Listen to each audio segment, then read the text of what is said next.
बाहर के पटल नहीं कि जब हमारी वृत्तियां अंतर्मुख हो जाएंगी ना, तो हमें ये बाहर के नजारे, ये बाहर की रंगरलियां, बाहर के ये महल माड़ियां चौबारे, तो ये क्या नजर आएंगे कि ये तो नश्वर है, कि केवल सतगुरु देव का नाम ही हमेशा रहने वाला है।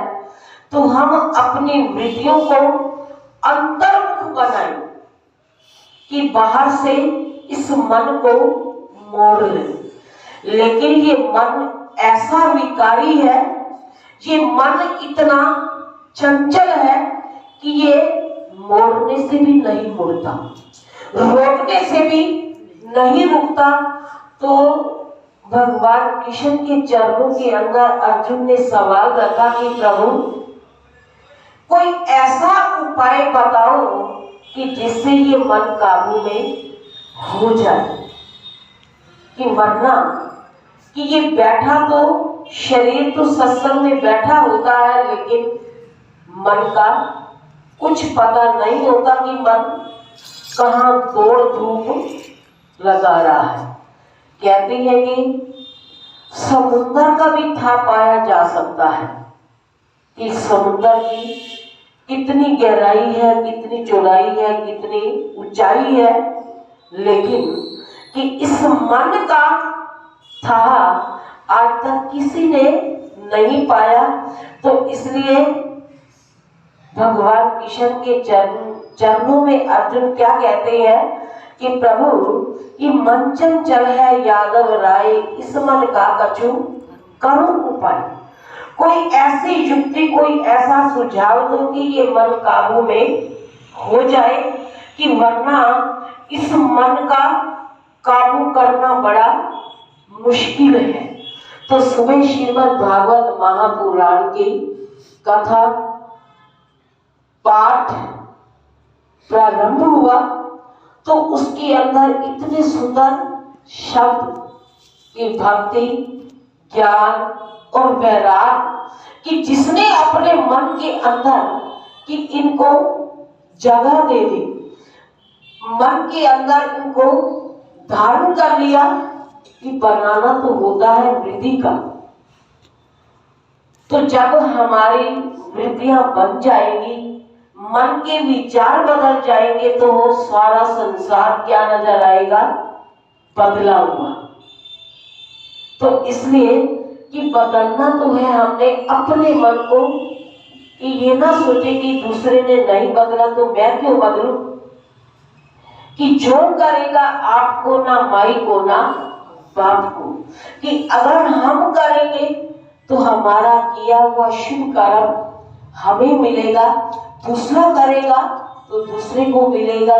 तो इसलिए कि सतगुरु देव ने हमें इस भक्ति के मार्ग के ऊपर चलना सिखाया, क्योंकि ये भक्ति का मार्ग बड़ा मुश्किल है, टेढ़ा है।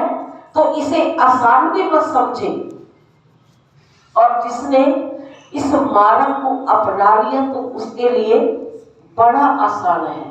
कि प्यारे श्री महाराज जी फरमाते थे कि जो इस प्रेम कूचे में आ जाता है तो उसके लिए तो बड़ा आसान होता है, लेकिन जो आता नहीं तो वो क्या कहता है कि मेरे लिए तो बड़ा मुश्किल है। तो प्यारे श्री महाराज जी अपने सुंदर वचनों के द्वारा फरमाते हैं कि पहले तो इस प्रेम कूचे में कोई आता नहीं, कि आना क्या है? बड़ा मुश्किल है। तो इसलिए लिखा है कि गुरु भक्ति अति कठिन है, चोखा ने की धार, डगमग करे तो गिर पड़े, निश्चल उतरे पार। कि अगर हमारे मन की वृत्तियां डोलायमान हो गई, मन डगमग आ गया, तो इसे काबू करना बड़ा मुश्किल है। तो इसलिए कि इस मन को साथ साथ ज्ञान रूपी चाबुक लगता रहेगा तो ये मन संयम में रहेगा। तो इसलिए सत्संग रूपी चाबुक इसे लगाते रहो ताकि ये मन स्थिर रहे, काबू रहे। तो हमने संतों महापुरुषों के संग में आकर ही इसे रोकना है। तो जैसे भगवान कृष्ण के चरणों में अर्जुन ने सवाल किया, तो भगवान कृष्ण अपने भक्तों को हर वक्त सत्य का मार्ग दर्शाते हैं, सत्य की मंजिल दर्शाते हैं। तो इसलिए लिखा है कि पहले तो इस प्रेम कूचे में कोई आता नहीं, लेकिन जो आता है वो वापस लौट कर जाता नहीं। कि प्यारे श्री महाराज जी के जीवन के अंदर कितनी बाधाएं आई, रुकावटें आई, तो भी कभी चेहरे के ऊपर मलाल नहीं देखा। कि अगर कि इस भक्ति के मार्ग के ऊपर बाधाएं आती हैं, रुकावटें आती हैं, तो फिर इसे आने दो।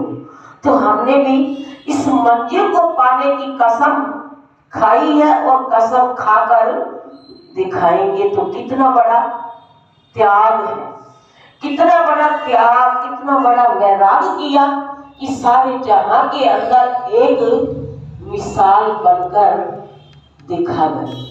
कि हम आंखों से देख रहे हैं कि कहीं बाहर जाने की, देखने की हमें कोई जरूरत, हमें तो प्रत्यक्ष आंखों से सब कुछ दिखाया।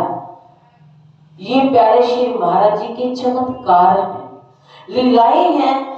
कितनी उनकी लीलाओं को गाए, उनके चमत्कारों को देखे कि हर कदम कदम के ऊपर भक्तों को सिखाना, सदमार्ग दिखाना, अच्छी शिक्षा देकर कि छोटे बच्चे को भी, ये प्यारे श्री महाराज जी के चरणों में अगर एक छोटा सा बच्चा भी चलकर आता ना, तो उसे भी बड़े प्यार से क्या सिखाते कि गुरु महाराज जी को नमन करना है और कुटिया पर हर रोज नमन करने के लिए आना है।